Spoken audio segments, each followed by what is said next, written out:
Ya pemirsa, saat ini di layar kaca Anda, Abu Rizal Bakri bersama dengan istri dan keluarga. Tampak di layar ada Nia Ramadhani, sang menantu, dan juga bersama dengan Ardi Bakri, anak dari Abu Rizal Bakri. Saat ini tengah berada di TPS dan bersiap, sepertinya tampak mengantri, bersiap untuk menunggu panggilan untuk memberikan hak suara mereka pada pemilu 2024. Dan Pak Abu Rizal Bakri dengan kemeja putihnya bersama dengan istri berbusana hitam sedang duduk untuk menunggu, karena memang hak suara ini sangat penting bagi warga, bagi bangsa Indonesia, mengingat nasib kita di 5 tahun ke depan dan nasib rakyat Indonesia ini ditentukan pada hari ini. Jadi tidak hanya mungkin elit politik atau tokoh-tokoh saja yang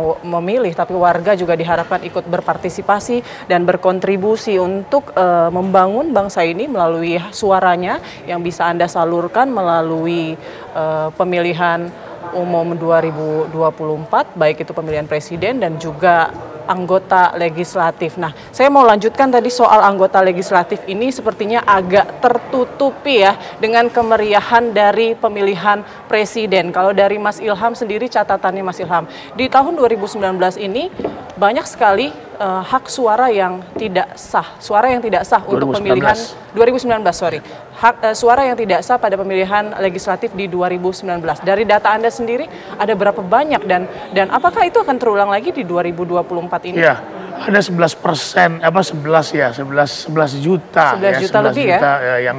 yang tidak sah ya, itu lumayan besar ya, dan suaranya lebih besar dari suara partai di beberapa partai tertentu gitu ya. Nah, ini memang jadi problem. Pertama adalah sistem kita memang yang membuat agak sulit bagi pemilih, terutama beberapa pemilih di desa yang kemudian sulit untuk kemudian memastikan mana yang harus dipilih dan sebagainya. Kadang-kadang mereka milih banyak, terlalu banyak, bahkan tidak dikenal begitu. Betul, tidak dikenal dan sebagainya. Nah, kedua adalah terkait dengan tadi seperti kata Prof. Wiwi bilang, bahwa orang sekarang fokus 2019 lalu ya, walaupun sekarang juga menurut Prof. Wiwi juga seperti itu, fokus kepada pilpres. Padahal efek orang bisa berkomunikasi langsung adalah dengan wakil kita harusnya kan, terutama DPRD kabupaten kota atau DPRD provinsi misalnya seperti itu. Nah, tetapi orang masih setelah milih presiden, gue nggak peduli sama yang lain. Saya nggak peduli sama yang lain, saya nyoblos suka-suka saya. Nah, ini yang jadi problem sebetulnya. Jadi memang ada sosialisasi technically yang harus kemudian menjelaskan bagaimana cara mencoblos yang benar, yang sah gitu ya. Kemudian yang kedua adalah harus diberikan pemahaman bahwa memilih legislatif itu juga penting. Karena setiap kebijakan-kebijakan yang muncul itu kan dikelola, undang-undang yang muncul itu kan dikelola oleh legislatif. Ya, kalau ini kita tidak memilih orang yang baik, tidak memilih partai yang tepat gitu ya, tentu ini akan merugikan kita sendiri. Tapi bagaimana kalau warganya sendiri mungkin tidak begitu mengenal?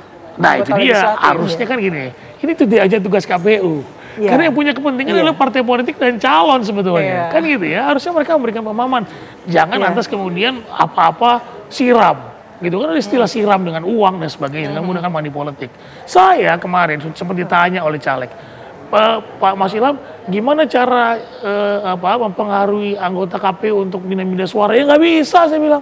Nggak bisa. Jadi nggak bisa kemudian penyelenggara pemilu dilakukan dengan cara manipulasi dan sebagainya. Kalau ketahuan itu pidana dan bisa dipecat, dan itu manipulasi suara. Dan itu pernah kami lakukan untuk beberapa jajaran kami di bawah yang melakukan hal seperti itu. Gitu. Jadi sekali lagi bahwa kemudian tugas kita bersama memberikan pemahaman, terutama partai politik. Tapi Mas, itu mereka suaranya tidak sah itu karena tidak memilih sama sekali atau sebenarnya dibedakan atau antara tidak memilih partainya dengan saja tidak begitu? sah. Tidak sah itu yang sudah masuk kotak ketika dihitung. Ternyata dia nyoblosnya banyak, tidak sesuai dengan ketentuan PKPU atau undang-undang tentang sah tidak sahnya suara-suara. Yang tidak terpakai dicatat sebagai suara tidak terpakai. Seperti itu. Jadi golput gitu ya? Ya, golput itu lain lagi konteksnya. Kayak tadi Mbak nanya saya tentang tidak sah. Mungkin bisa kita infokan sekali lagi ya Mas ya soal tadi pencoblosan tadi, karena memang masih ada waktu buat masyarakat mungkin yang belum mengerti, masih bingung mungkin memilih bagaimana, terus sebaiknya mungkin boleh Mas disampaikan, disosialisasikan supaya nanti tidak ada yang lagi suara-suara tidak sah. Kayaknya Mas Ilham satu hal ya, Ini kan berkaitan dengan tugas dari KPU, yang janjinya itu akan melakukan sosialisasi di 2024 ini secara besar-besaran. Terus saya nambahi waktu itu, jauh sebelum ini pemilu terjadi, maka harus berjejaring dengan pihak-pihak terkait supaya besarnya itu utuh, saya bilang gitu.